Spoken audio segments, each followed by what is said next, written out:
つけペン使うのめんどくせえよ。背景描くのもめんどくせえし。ほんとめんどくせえな、漫画描くのって。っていうかもう、生きることがめんどくさい。チーズ蒸しパンになりたい。Alors, déjà, bonjour. Ce que vous venez de voir est le sujet principal de cette vidéo. Un auteur de manga qui s'identifie comme un gorille et qui écrit énormément d'œuvres comiques à l'humour des plus étranges et le tout publié dans le magazine de shonen le plus populaire au Japon. Sachez par ailleurs que cet auteur de type singe est l'un de mes auteurs, voire mon auteur préféré de manga ou toute fiction confondue, rien que ça. Et ce qui fait que je serai peut-être un peu, beaucoup, énormément biaisé durant cette vidéo. Et je risque de sonner comme un membre d'une secte, d'un culte pas très net, et cela me va très bien. Bienvenue dans cet épisode de Mangaka de l'ombre, et aujourd'hui nous allons parler d'un individu qui, pour moi, est le maître de l'humour japonais et qui passe son temps aussi à fourrer son doigt dans son nez. Vous l'aurez compris, on va parler de Hideaki Sorachi. Hideaki Sorachi est né le 25 mai 1979 à Hokkaido. C'était un petit garçon rêveur qui passait son temps à dessiner en cachette des histoires de manga. Puis un jour, durant sa 4e année de l'école privée, son père a découvert une de ses histoires et l'a lue. Et s'en est moqué. Ah, quel drame pour le petit singe d'avoir un père indigne, dit Hideaki Sorachi. À la suite de cette expérience, Hideaki Sorachi abandonna le dessin pendant un certain temps, le temps de trouver sa voie ailleurs. Il faudra avancer dans le temps et arriver aux alentours de 2001-2002 où Hideaki Sorachi finit l'université et par extension ses études de publicité. Mais comme beaucoup de jeunes diplômés, il ne trouva pas de boulot. Déprimé, il retourna se réfugier dans le monde des mangas et du dessin. Mais il ne le dira à personne, que ce soit sa famille ou ses amis, car il est encore traumatisé par l'expérience avec son père. Comme le partage Hideaki Sorachi dans les nombreuses FAQ qu'il a pu réaliser, il reçut par chance un prix pour une histoire courte qu'il a dessinée en 2002. Par la suite, cette histoire courte sera publiée en septembre 2002 dans, et je vous le donne en mille, le magazine du Shonen Jump. Dandelion est une histoire courte ou one-shot, c'est-à-dire une histoire qui se termine entre 30 et 60 pages en général. On va suivre Tetsuo Tanba et Misaki Kurogane qui sont deux agents travaillant pour la Fédération japonaise des anges, une organisation chargée d'aider les âmes à rejoindre l'au-delà. À coup de pistolet, l'histoire commence sur nos protagonistes en train de poursuivre l'esprit d'un vieil homme et doivent mettre à profit leurs compétences pour l'aider à passer dans l'au-delà. Rien que dans cette histoire courte de Dandelion, on voit plusieurs éléments qui feront plus tard les caractéristiques ou le style de Sorachi. La première est la plus importante, les dialogues. C'est vivant même si on suit des morts. C'est comme si on y était. Ce sont des échanges tout à fait humains avec des bêtises, des coupures de parole, des débits de parole sans limite et des gens qui s'écoutent. La deuxième est la gestion du rythme, grâce à l'humour notamment, avec des moments assez loufoques et surtout un moment émouvant pour conclure cette histoire courte. Vous pouvez retrouver l'histoire courte à la fin du volume 1 de Gintama, comme ici présent, Pif Dandelion, ou encore vous pouvez aussi retrouver la série qui a été adaptée en animé sur Netflix très récemment. Et je vais m'attarder quelques minutes sur cette adaptation animée car elle est des plus étonnantes. En effet, elle arrive 24 ans après la sortie de l'histoire courte, et en plus de cela, l'adaptation animée fait 7 épisodes, alors que l'histoire courte doit faire au maximum 40 pages. Si le premier épisode adapte plutôt bien l'histoire originale, les suivants sont inédits et sont écrits par d'autres auteurs que Sorachi lui-même. Ça se ressent un peu dans la narration qui devient de plus en plus classique au fur et à mesure qu'on avance dans les épisodes, que ce soit dans sa structure ou dans ses rebondissements. Je précise, ce n'est pas un défaut à proprement parler. L'anime se regarde plutôt bien, assez court, et ça peut se binge-watcher en une après-midi, en une soirée, en une matinée. De plus, l'anime a rajouté une petite caractéristique qui n'était pas présente durant l'histoire courte et qui aujourd'hui fait partie intégrante du style de Sorachi. Je vous parle bien sûr des parodies, des références pop culture, animés, mangas, jeux vidéo, films, etc., etc. Je ne souhaite pas vous divulgacher la surprise et le plaisir et je vous laisse du coup découvrir la série qui est disponible sur Netflix. Maintenant, revenons en 2003, donc Un an après la sortie de Dandelion dans le Shonen Jump, Sorachi va écrire une deuxième histoire. Cette dernière s'appelle Sam Rider et malheureusement ne sera publiée nulle part car n'a pas été considéré comme très bon. On a comme quelques éléments d'intrigue ou on va dire un petit résumé de ce qui se passe dans cette histoire, c'est que nous allons suivre des policiers du futur qui vont arriver au Japon durant la période du Bakufu et enquêter au sein d'un dojo délabré. Voilà. Mais bon, à un moment donné, Hideaki Sorachi, il faut quand même qu'il commence à payer ses factures, faut qu'il mange, donc il ressort une troisième histoire, et comme on le dit, jamais 203, et cette fois-ci, cette dernière va s'appeler Shiro Kuro, ou Blanc et Noir. On va suivre le quotidien de Tomiko Sakata, une lycéenne capable de maudire les gens contre de l'argent. Gorazaemon Yamamoto, un Maijin qui vient empêcher cette dernière d'utiliser ses capacités pour faire du mal. L'humour y est plus discret et les situations, c'est un peu téléphoné. Shiro Kuro ou Noir et Blanc ressemble plus à un shonen classique qu'à du vrai Sorachi. Mais à mon humble avis, sans cette œuvre, nous n'aurions jamais eu le design de l'un des personnages masculins les plus populaires au Japon. Et je pèse mes mots.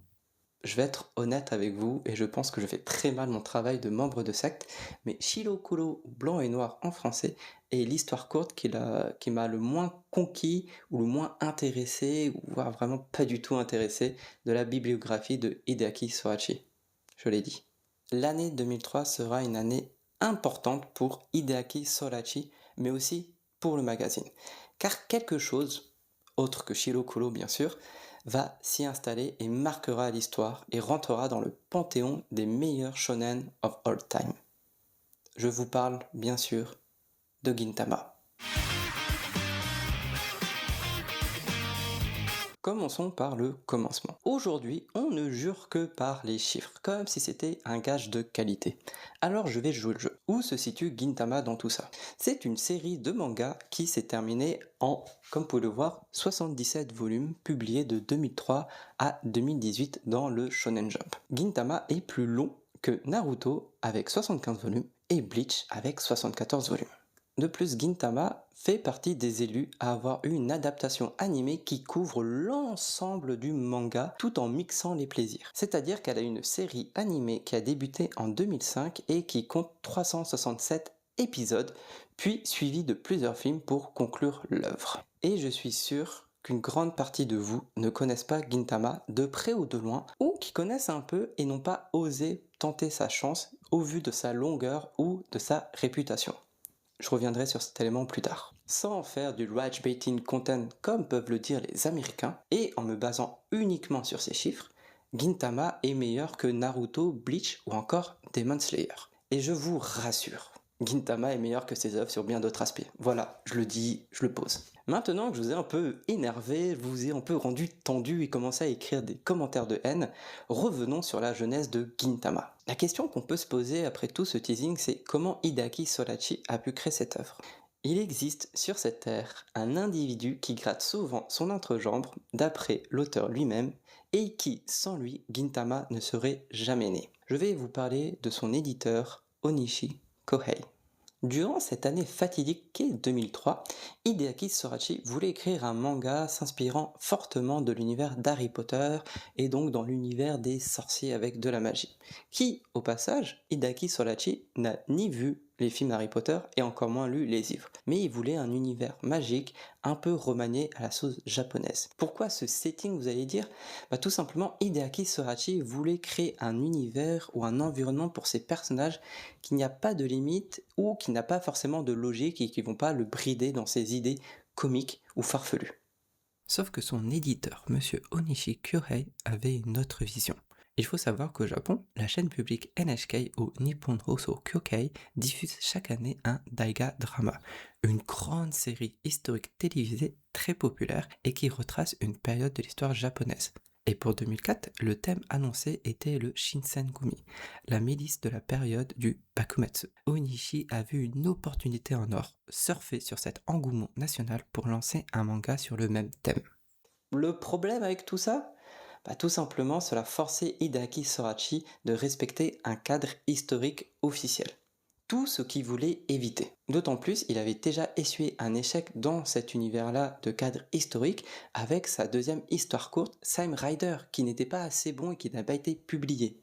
donc il était encore traumatisé par cette expérience. Après de longues négociations racontées avec un brin d'humour à la fin du volume 1 de Gintama, un compromis a été trouvé. Hideaki Sorachi va accepter ce cadre historique officiel. Mais, petit filou qu'il est, il va intégrer des extraterrestres, des monstres, énormément d'inspiration liée au folklore japonais et bien sûr des anachronismes à tout va. Pourquoi tout ça? Tout simplement ça le permet de garder une liberté totale dans ce qu'il va écrire, que ce soit dans ses idées ou dans son humour. Le Saint Graal est né.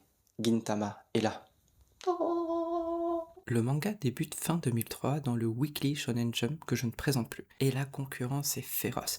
C'est l'âge d'or du magazine. One Piece, Naruto, Bleach, Yu-Gi-Oh!, Hunter x Hunter, Death Note, Aichi 21. Et au milieu de tous ces monstres sacrés, débarque ceci. ハイトーレンにより侍は衰退の一途をたどっていた。そんな時代に侍魂を持った男が一人。その名は坂田銀時。 Nous allons suivre Sakata Gintoki, un homme à tout faire, mystérieux, incapable de payer son loyer, accro aux jeux d'argent dont le pachinko et un fou de sucrerie. Il est accompagné de Shinpachi et Kagura. La grande particularité de Gintama, c'est sa structure épisodique. C'est avant tout une comédie faite de chapitres courts et indépendants, rythmés de temps à autre par de véritables arcs narratifs sérieux ou non. On peut y faire un parallèle avec Détective Conan, une autre œuvre que j'apprécie énormément et qui se base sur le même principe. La plupart des affaires criminelles commencent et se terminent dans 1 ou 2 chapitres maximum. Gintama fonctionne de la même manière. Un problème absurde apparaît, une rencontre se fait et cela se résout à la fin du chapitre ou du suivant. Mais lors des grands arcs narratifs, ce n'est plus la même limonade, car l'œuvre va développer une intrigue dramatique entrecoupée par moments de moments humoristiques ou comiques absurdes pour permettre un peu de relâcher la tension et bam, on est pris au dépourvu lors de l'arrivée des scènes émotions ou émotionnelles, que ce soit au travers du manga ou de l'anime. Et le tout, bien sûr, faire progresser l'histoire ou le fil rouge de Gintama, car il y en a une. Ça permet aussi de voir le passé de différents personnages, mais aussi de les faire évoluer en tant qu'individus. Quand on regarde ce qu'il y a dans le magazine en même temps, les autres mangas ayant le même style narratif est Pyo to Fuku Jaguar ou Bobo Bobo Bobo Bobo. Mais cela reste des styles assez rares. D'habitude, dans les œuvres du Shonen Jump, les personnages principaux ou les protagonistes sont là pour véhiculer un message fort ou de très belles valeurs, comme toujours tendre la main même à nos adversaires, ne jamais abandonner face à l'adversité, ou encore la plus belle des richesses, c'est l'amitié. Bah ici, Gintoki, comme personnage principal, c'est... ça. タコ天だかイカ天だか知らねえが点数なんぞで男の勝負がつけられるかい。ほう、じゃあどうするんだ。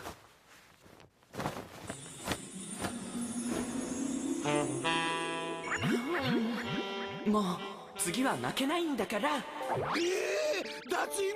Et c'est là l'un des points forts de l'œuvre, ces personnages qui sont inoubliables. On peut commencer bien sûr avec Sakata Gintoki, protagoniste charismatique, à la fois drôle, cynique et profondément humain. À la manière de Ryo Saiba ou Nicky Larson en français dans City Hunter,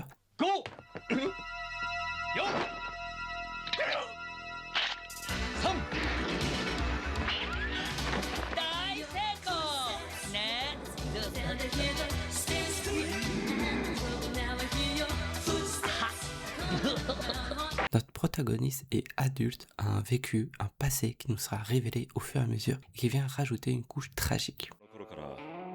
俺たちは同じ場所など見ちゃいねえ。どいつもこいつも好き勝手。点でバラバラの方角を見て生きていたじゃねえか。 Je me suis concentré sur Gintoki, mais les autres personnages ne sont pas en reste et sont tout aussi marquants. On peut commencer avec Shinpachi Shimura, le bras droit entre guillemets de Gin, souvent le faire-valoir comique pouvant être représenté uniquement par sa paire de lunettes. あ、どうも志村新八です。先週までの1ヶ月ちょいずっと出番がなかったよろずやメンバーの志村新八です。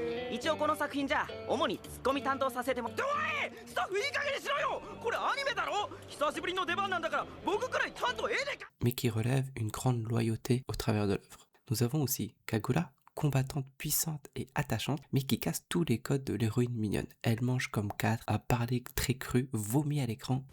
ネクソよし鼻くそよし白草よし。あ、やべ、一本ぐそ忘れてたある。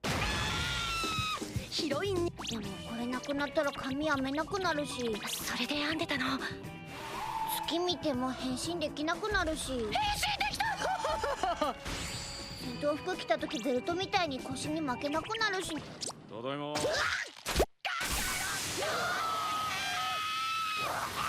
et se bagarrent sans cesse.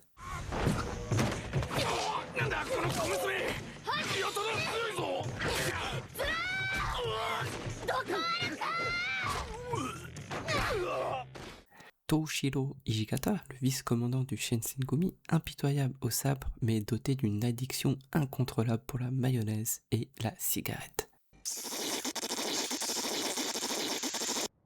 何も見なかったぜ。何があった完全に何か見ただろう。何を見た？誰が大気を犯してた？ Okita Sogo, le meilleur sabreur de la police, qui, sous ses airs d'ange, cache un sadique sociopathe rêvant d'assassiner Hijikata pour prendre sa place. 噛んでいたのかもしれないぜ。昨日のマヨネーズって何？トシ、お前もしかして？新しいマヨネーズに取り替えておくべきだったぜ。何も見なかったぜ。だから何があった？シマル兄さん、あんたはEt la liste est encore longue. Mention spéciale à Hattori Zenzo, le plus grand des ninjas dont le pire ennemi reste ses crises d'hémorroïdes récurrentes. Oui, oui. 完璧な仕事だ。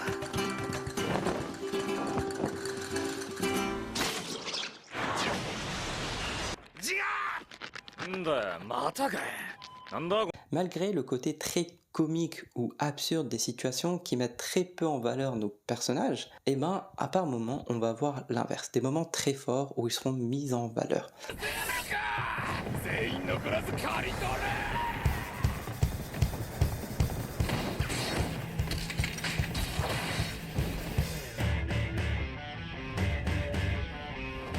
Vous l'aurez compris, au travers des personnages, l'autre point fort de l'œuvre est l'humour. Satirique et sans limite entre les parodies décomplexées sur d'autres œuvres comme Dragon Ball, One Piece, Gundam, voire même Star Wars,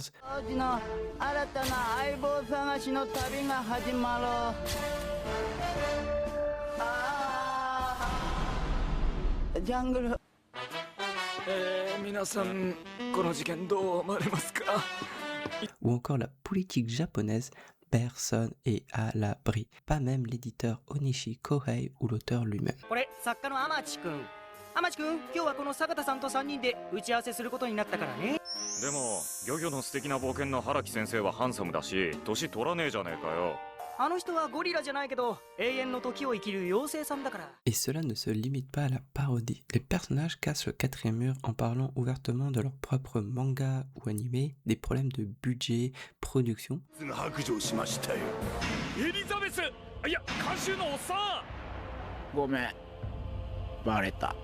今の予算のまま4年目はきついっていうかね。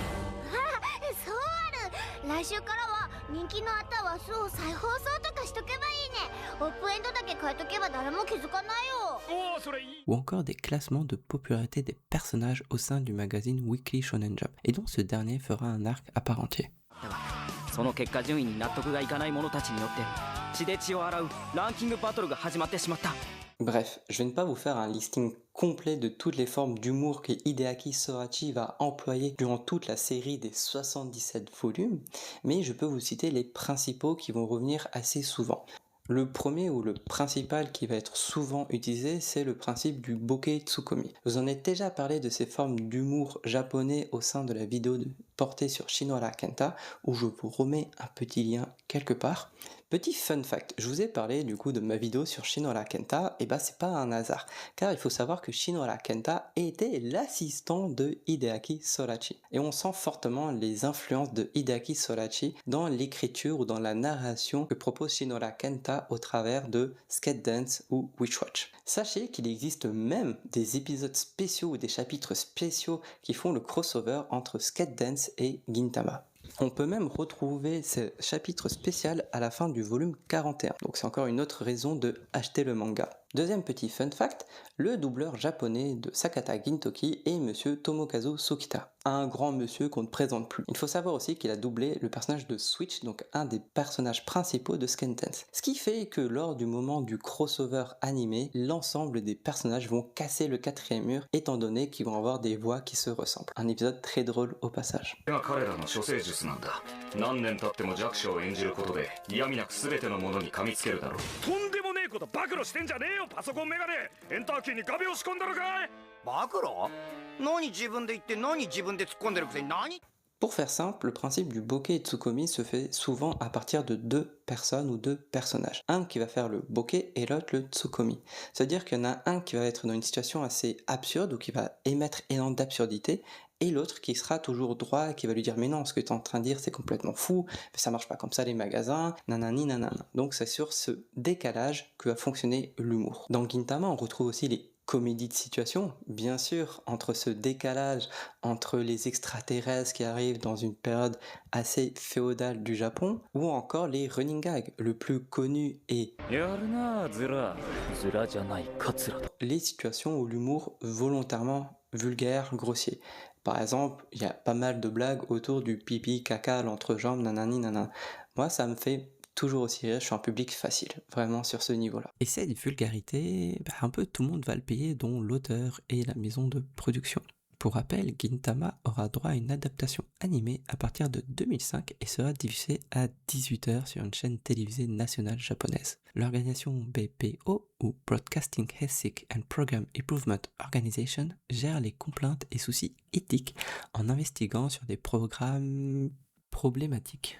Et cette organisation sera mise au courant qu'un dessin animé diffusé à une heure grand public est en train de montrer du SM ou des pseudo-relations avec des poupées ou encore des entrejambes censurées, du vomi, du caca, bref, la totale. Là, je vais m'intéresser principalement de Gintama version animée, car j'ai pas pu trouver l'équivalent version manga si c'était vraiment le cas ou pas. Mais en tout cas, Gintama animé sera souvent sur la corde et dont la diffusion est souvent menacée d'être annulée. Et là, on peut se dire que, au travers de ces menaces, l'auteur va calmer un peu ses comiques de situation, la vulgarité ou les idées qu'il va employer pour moins brusquer ou froisser les différents individus qui peuvent tomber à 18h, 19h sur Gintama. Ça ne l'arrête absolument pas. Il va continuer à dessiner ses histoires rigolotes, comiques, quitte par moments aussi à se moquer des politiciens japonais.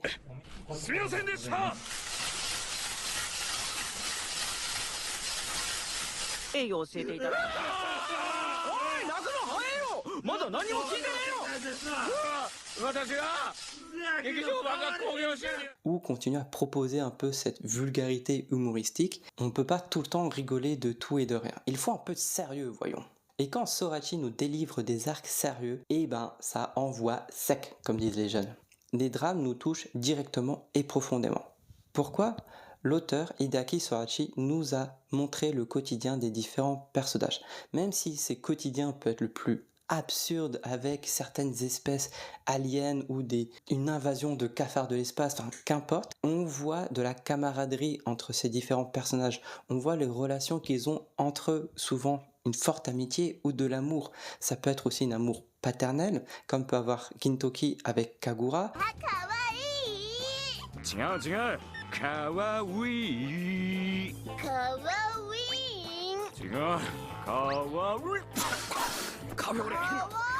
Ce qui fait qu'avec tout ça, quand il y a des moments difficiles, ça peut nous faire pleurer.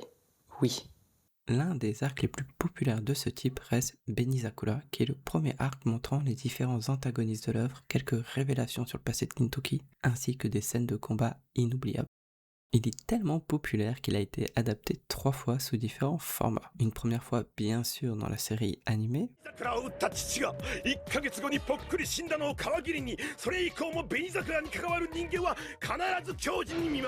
Puis dans un second temps, dans un film animé à part entière diffusé au cinéma.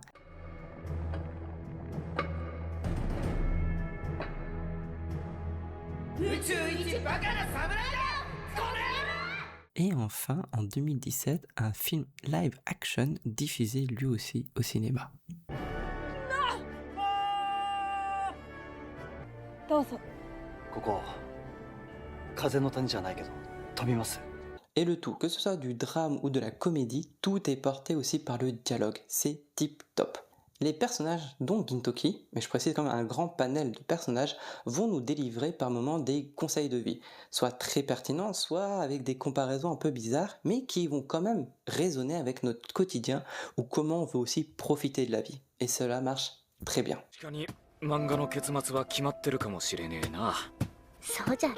だがな、自分の人生に関しては俺もお前も読者じゃねえ、作者の方だよ。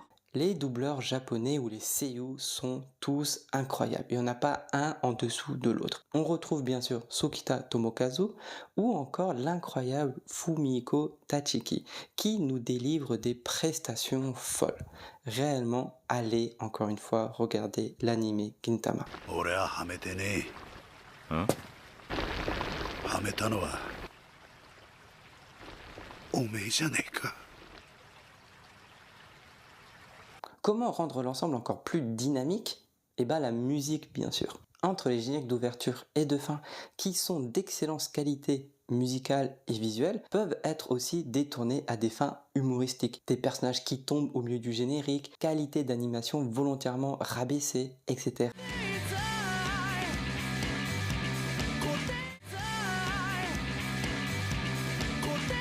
On a aussi les musiques thématiques des personnages ou des musiques qui vont mettre en valeur certaines situations, donc les OST, sont aussi d'excellente qualité et mémorables. Et je suis quasi sûr que vous avez dû déjà entendre quelque part ce petit morceau de piano.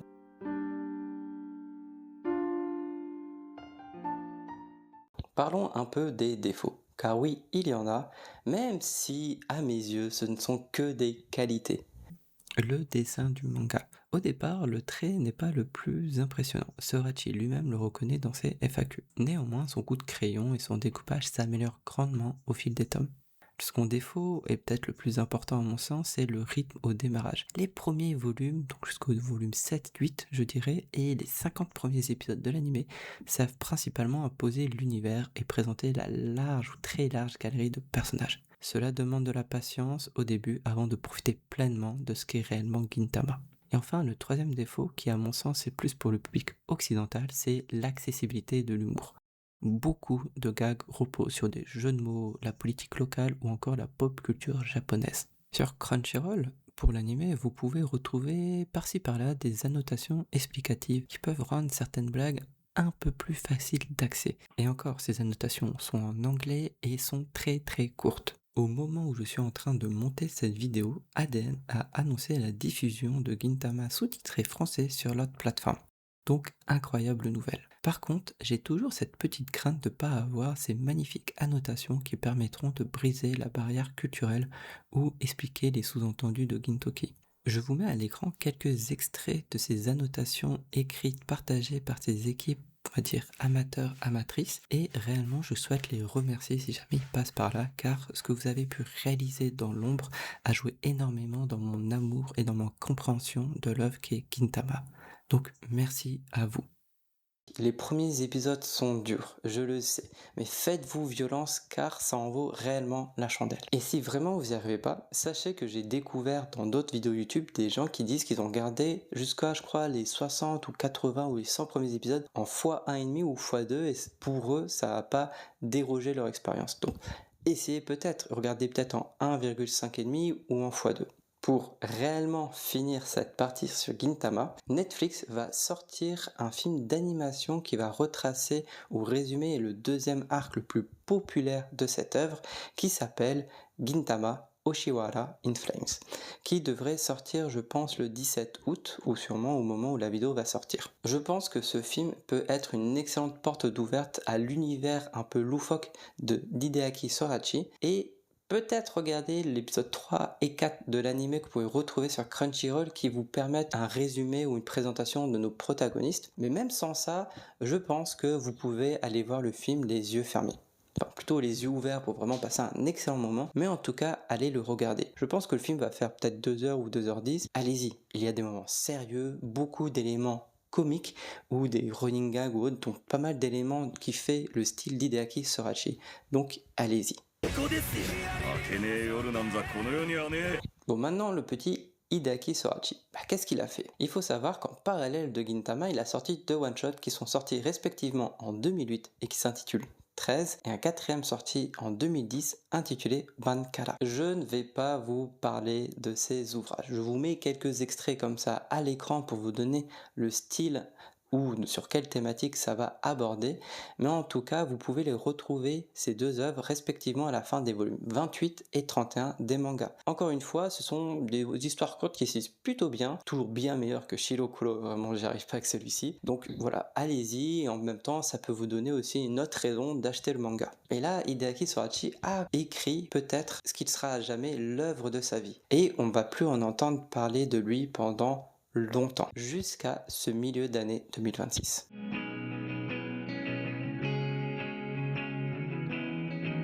Après 7 ans d'absence, le maître incontesté de l'humour revient dans le Shonen Jump en avril 2026 avec sa 2e série intitulée Clays to be Hero Destroyers. À ce jour, il n'y a que 16 chapitres, donc il est assez difficile de donner un avis global dessus.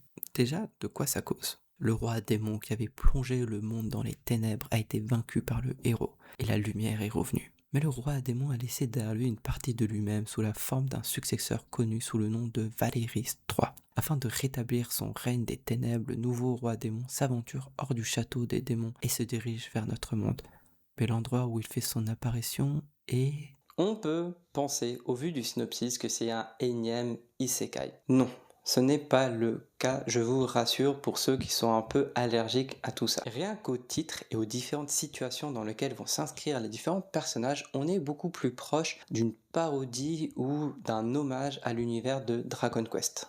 Je suis extrêmement biaisé étant donné que je suis un fanboy d'Hideaki Sorachi, donc prenez avec des pincettes peut-être ce que je vais vous dire sur l'ouvrage qui est Class to be Heroes Destroyers. Moi je passe un excellent moment à la lecture. On sent que Hideaki Sorachi a retiré les gros défauts de Gintama tout en conservant les qualités au sein de cette nouvelle œuvre. C'est-à-dire que les chapitres sont beaucoup mieux rythmés, que ce soit dans les mises en situation, l'introduction des nouveaux personnages, car il y en a aussi énormément où on sent qu'il y aura pelleté de personnages, et aussi ce changement de rythme entre les moments sérieux, dramatiques, rigolos. Ce qui fait que tout ça, il y aura au moins une blague qui vous fera un peu sourire au sein de ces différents chapitres. Là où, je vous l'accorde, il se peut qu'à la lecture de certains chapitres de Gintama ou à la visionnage de certains épisodes, on est en mode « ouais, ok, bof », et on passe au suivant. Mais là, ici, on perd un peu ce sentiment de « allez, next ».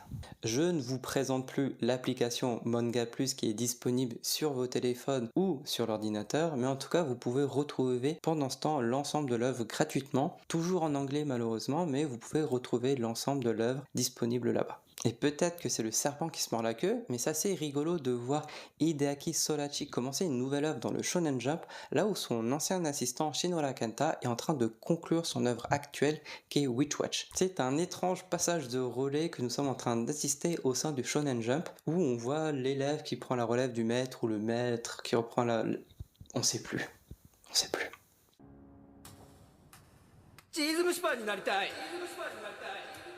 Déjà, merci à toutes et tous d'être restés jusqu'au bout de la vidéo. Je pense peut-être que c'est la vidéo la plus longue sur la chaîne à l'instant T, et c'est aussi la vidéo où j'ai passé le plus de temps à écrire. Pourquoi? Car Hideaki Sorachi est un des rares auteurs où je peux vraiment vendre mon âme au diable et faire une propagande de Gintama. C'est une des œuvres qui m'a le plus marqué durant mon adolescence et ma construction en tant qu'adulte, et aussi ma relation avec l'humour, le comique. Est-ce qu'on peut rire de tout? À quel point on peut rire de tout? C'est vraiment une œuvre qui m'a vraiment touché. Sakata Gintoki et les différents personnages ont vraiment des moments incroyables dans l'ouvrage et des conseils de vie qui encore aujourd'hui résonnent avec moi. Il se peut que dans d'autres vidéos de mangaka de l'ombre et autres, j'ai pu mettre des extraits de Gintama, car vraiment c'est une œuvre que j'apprécie énormément. De plus, j'ai mis pas mal de temps à l'écrire car je ne voulais pas vous noyer énormément d'informations pour pas que ça fasse trop. En réalité, j'ai peut-être dû aborder 5 ou 10, allez, grand max 15% de ce que peut proposer réellement Gintama. C'est vraiment incroyable. 77 volumes, 368 épisodes, il y a énormément de choses qui se passent. Enfin, regardez, ou lisez-le, franchement ça vaut le coup. Si jamais vous avez peur que le film d'animation ne vous serve pas réellement de porte d'entrée à l'univers du Gintama, je vais mettre en commentaire un petit listing d'épisodes, on va dire stand-alone, ou des petits épisodes des petits arcs humoristiques d'un ou deux épisodes qui vous permettront réellement de rentrer dans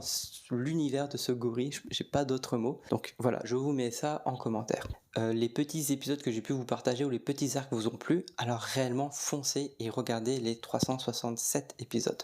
Si vous êtes à l'aise en anglais, alors essayez d'aller regarder sur Crunchyroll. Même si je peux déconseiller un petit peu, encore une fois, je fais référence un peu à cette non-accessibilité à la culture ou à l'humour. Si vous n'êtes pas à l'aise à l'anglais, alors attendez l'arrivée de Gintama sur ADN. Je ne peux pas vous promettre la qualité de la traduction et de l'adaptation, mais au vu des petits tweets qu'ils ont pu faire, j'ai plutôt confiance en ce qu'ils vont proposer. Pas à l'aise en anglais et que vous ne voulez pas attendre l'arrivée de Gintama sur ADN, tout simplement achetez le manga. J'ai pu les mettre comme ça un peu, mais en plus ils ont de magnifiques covers. Je vous mets aussi d'autres exemples. Le style est cool, vous trouvez énormément de FAQ à l'intérieur. Je vous ai pas parlé aussi, et il a fait aussi des petits chapitres spéciaux à la fin de certains volumes où on voit Gintoki et les personnages au lycée, qui, petite parenthèse, est en train d'être diffusé sur Crunchyroll où il a un animé. Allez-y, regardez-le, je vous en ai absolument pas parlé, peut-être oublié de le faire, mais allez-y, regardez aussi cet animé / spin-off au sein du lycée. J'ai pas d'autres mots que la bise, à la prochaine, peut-être dans 6 mois, 1 an, je sais pas, j'ai un rythme un peu bizarre, mais en tout cas, on se revoit. Bisous. 判決を言い渡す。ゴリラ原作者は無罪。